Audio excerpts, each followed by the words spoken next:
For today's presentation, I have a verse from the 6th chapter in the Gita.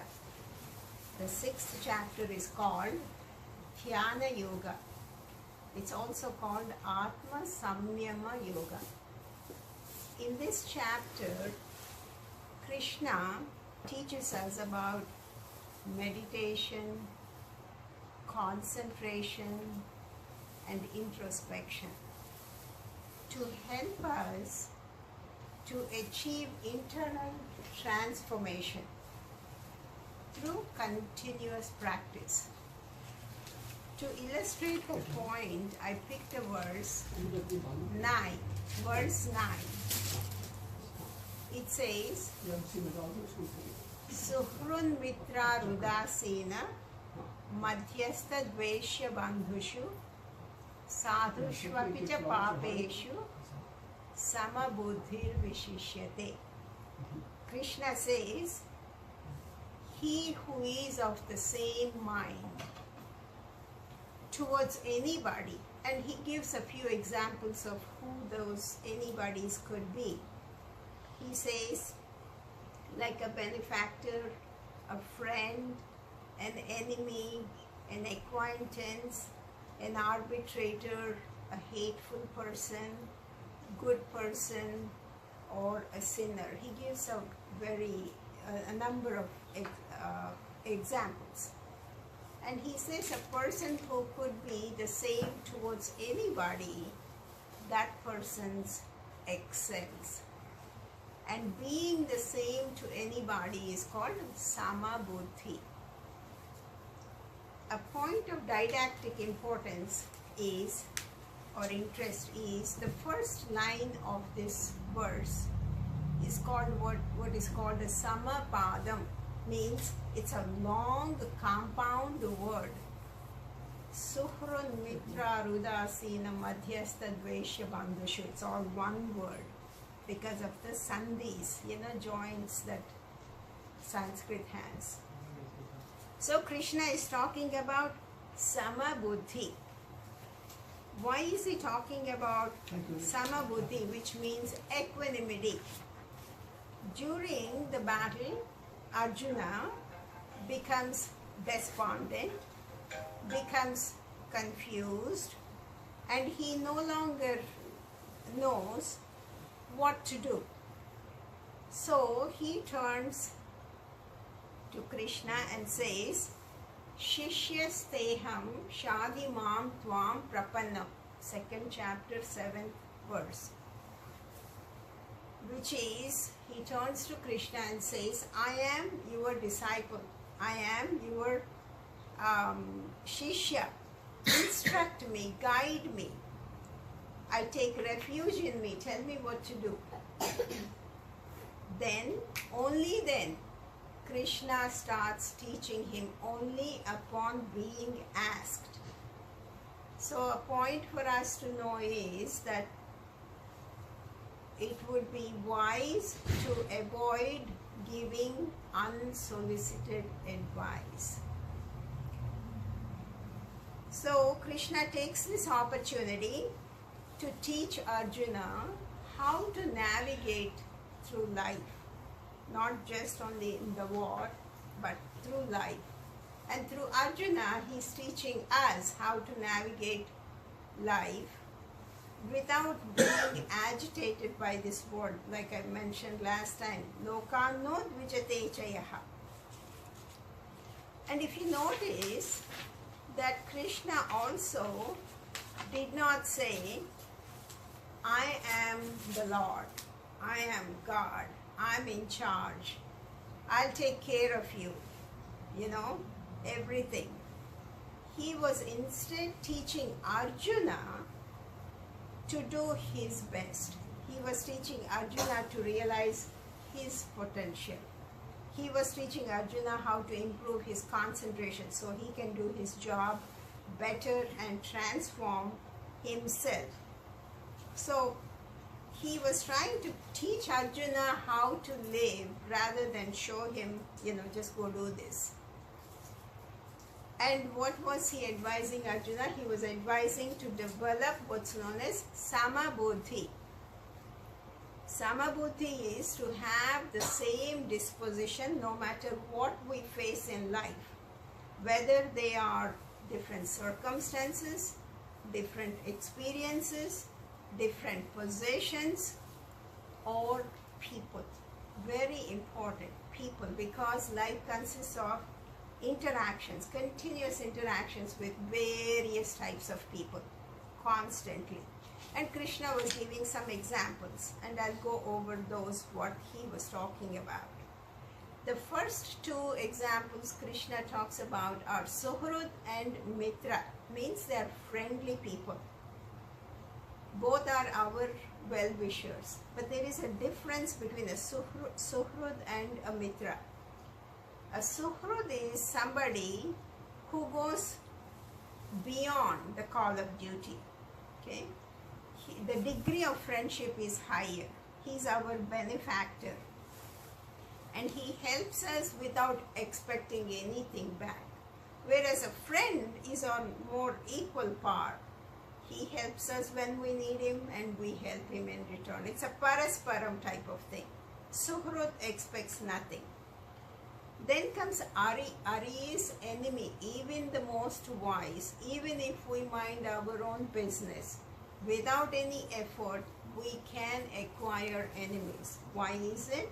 Because we don't control what other persons do. We don't control what they feel. It could be based on just the differences we have. It could be a religious difference. It could be a country difference. So many, professional difference. So many things.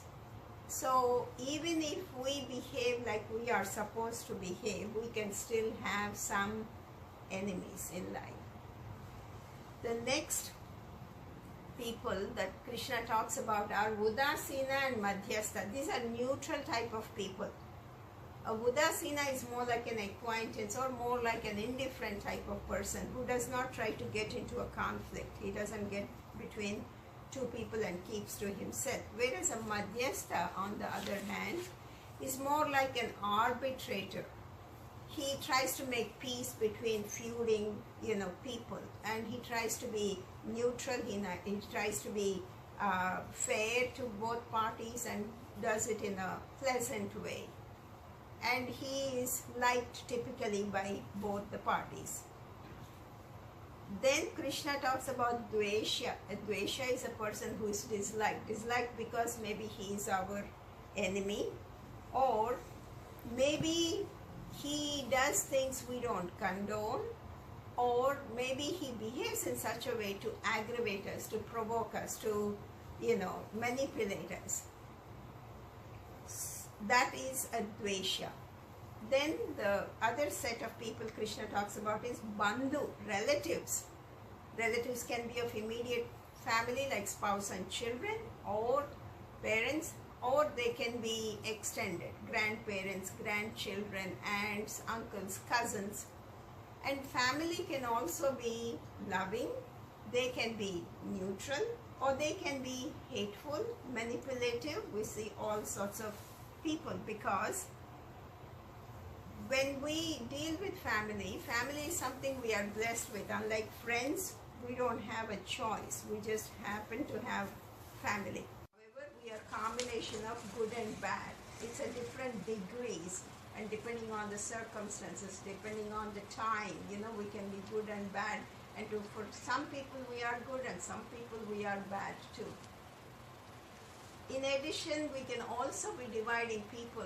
In addition to what Krishna talked about, we can categorize them depending on race, religion, country, profession. The list is long again.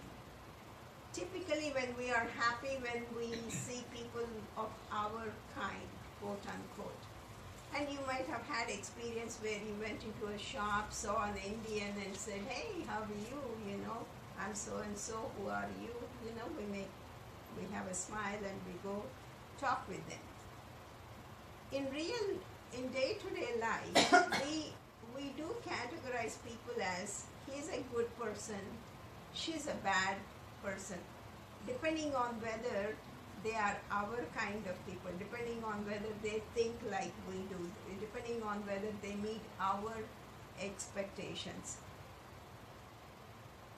So when we are categorizing people, we are also involving our emotions, because when we are loving, we become love. When we are hating, we become hate. When we are angry, we become anger.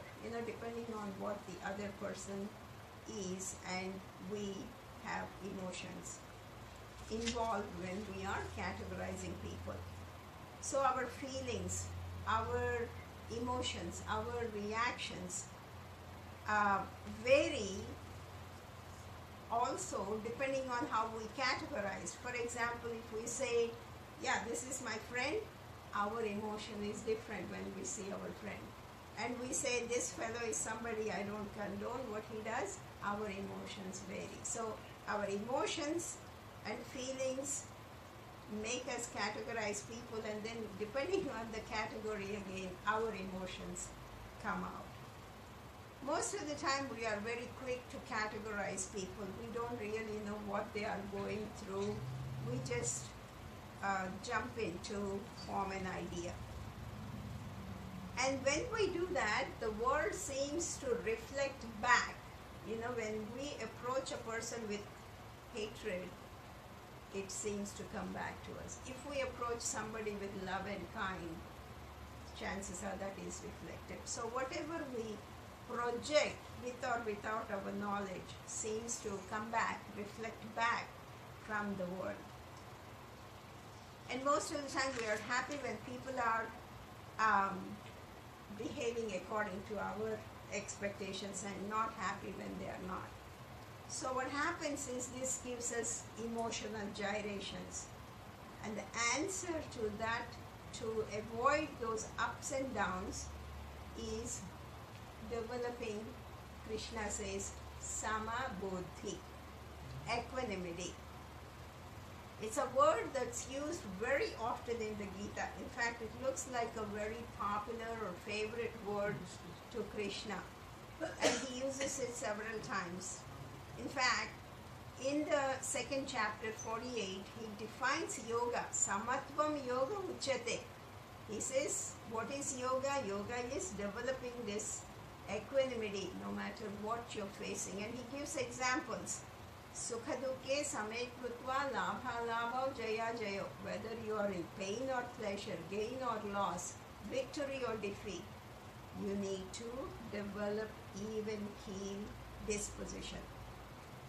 And he repeats this several times, especially in the 12th chapter. In the 14th chapter, he repeats it very, very much.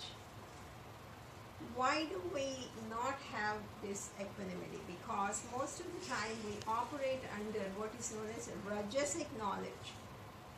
I am me, I'm separate, and all the others are out there. Yeah, we are all created by God, if we believe in God.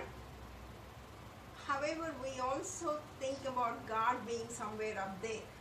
We don't think about God here, somewhere up there, and then he created all these little things, and I'm one of them, and I'm separate. And that we then associate ourselves, identify ourselves with our body, with our mind. We are more concentrating on the outside rather than the essence that we have inside. That's called karma drishti. We are looking at it from the outside. So that's why we say this is somebody I like and this is somebody I don't like.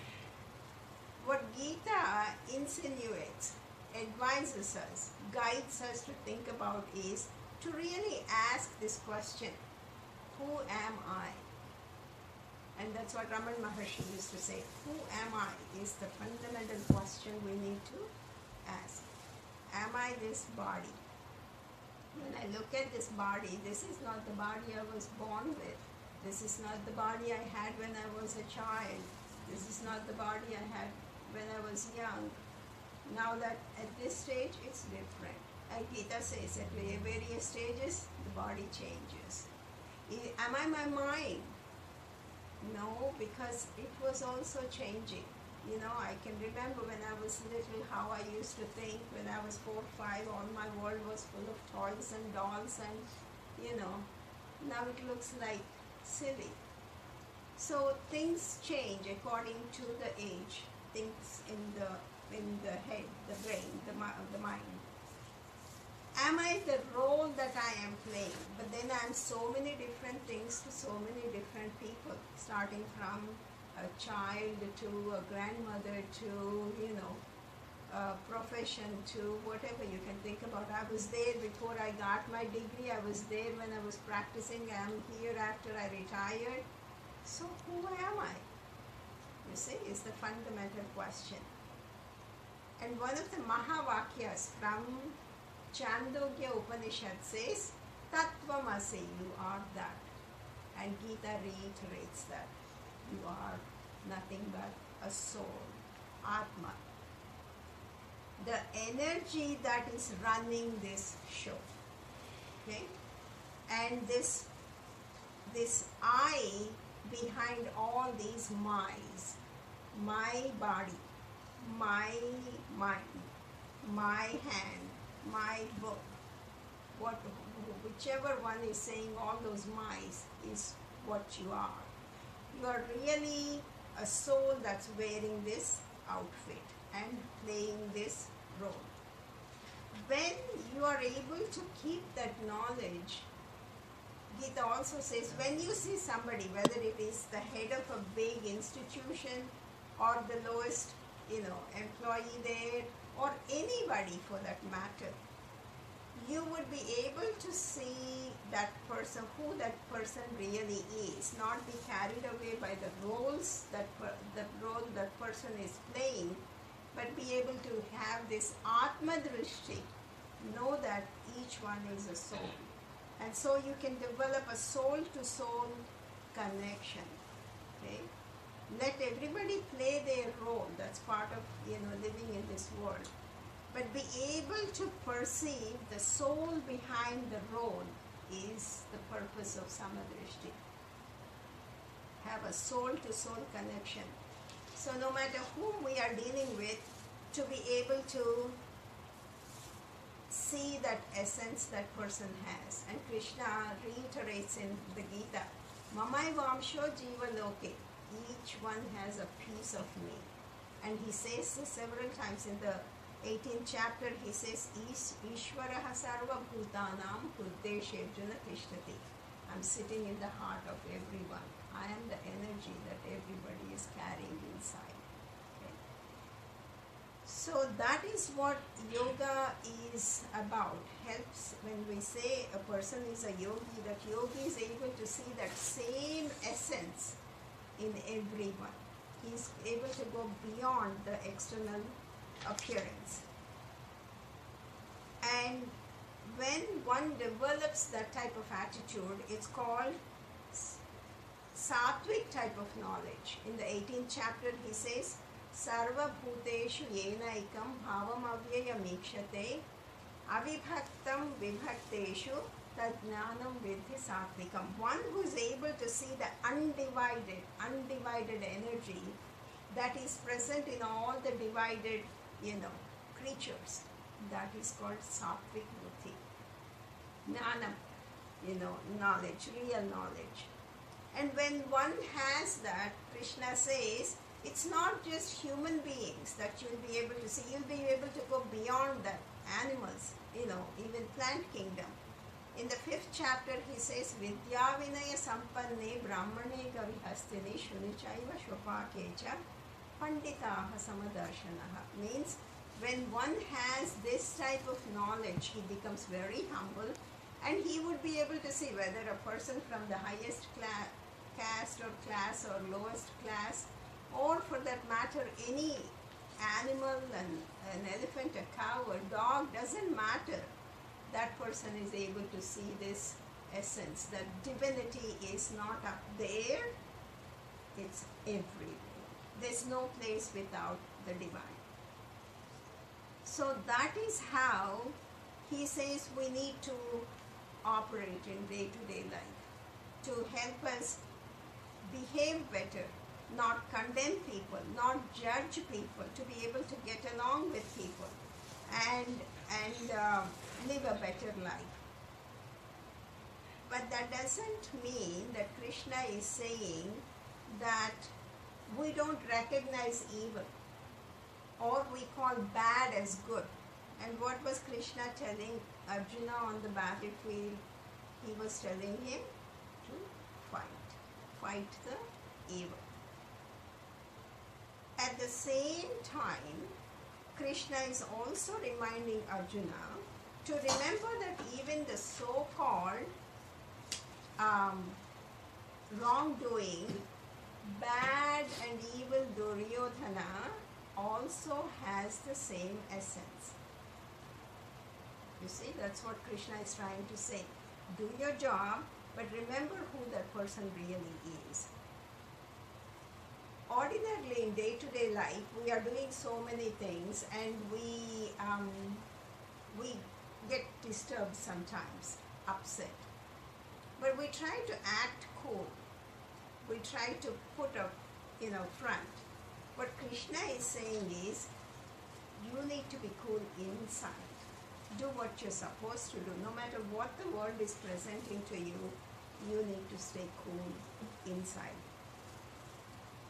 And that is treating each one as an extension of the divine. That is Atmagnanam. That is how you yoke with the divine. Yoga is yoking with the divine. Okay. So how do we do that? Krishna again gives some examples. He says, starting with your food, start eating the right food, sattvic food that is nutritious, that is fresh, that is good for you, helps you to have good health. And he gives several examples about how we need to eat, sleep, exercise, work, have a break from work. And he says you need to do all this to have a good body. Without a good body, you won't be able to do good yoga. So start with doing good, developing a good body.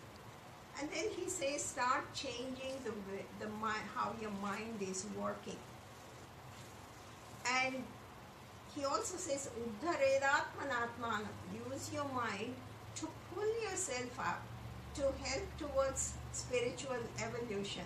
Don't pull yourself down. Don't make it your enemy. Make it your friend. Okay, and develop attitudes. And attitudes and skills. Being friendly, being kind. He doesn't talk about those as natural characteristics. He says more things. He says about them more like as if they are skills to develop. Develop the skill of being friendly. Develop the skill of being kind. You see, that's how you're supposed to be changing slowly and slowly. And the other important point he talks about is to learn to forgive. Let go. Don't hold on to hatred. And in the 11th chapter he says, Nirvairaha sarva bhuteshu. Hold no enmity. He repeats it several times. So he says, slowly look at how you are thinking, because without changing your thinking, you cannot change these habits of suddenly looking at somebody and judging them or, categorizing them. All these are habits we have. We need to change those. And to change those, he says, you have to first change your thinking. Without changing the thinking, it would be very difficult to change a habit. See? So check your emotions, check your attitudes, check your thoughts, then your deeds and words, they go together. They all go together. When we do that, we may realize that everything that, say, irritates us about others or upsets us about others may actually help us to understand more about ourselves, may actually pave our way to higher spiritual evolution. Finally, Krishna says, have some quiet time. Use some time to do some introspection. Use some time to do meditation. Take some time off. Just take a break from the world. And all this Krishna says is not going to be easy. So he says, Shanai Shanai Uparamit. Slowly make the change. And with constant practice, you can make a difference. And why is Krishna advising us about all this yoga and practice and all that? He summarizes in one verse, 623 in the same chapter. Tam vidya dukkha samyoga viyogam yoga sannidham. He says you are so addicted to suffering, you don't even know that you are doing that. You have such strong bond to suffer. Habit, break that. Okay? And to break it, yoga helps you to break that bond with suffering, so that you don't suffer in life and enjoy your life better. This precious life I have given you is what we say. That's my presentation.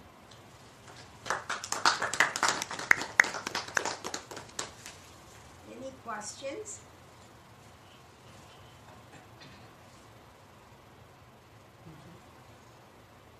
No questions? Yes, How ma'am. do one can learn to forgive?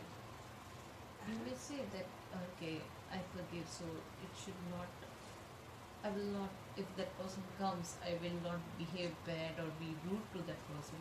But does that pain goes out of you if something has really or badly affected in past? I think couple of things. One is we forgive for our sakes. Our sake, not for that person's sake. And then, why do we want the past to rob our present? What happened, happened, right? It cannot be undone.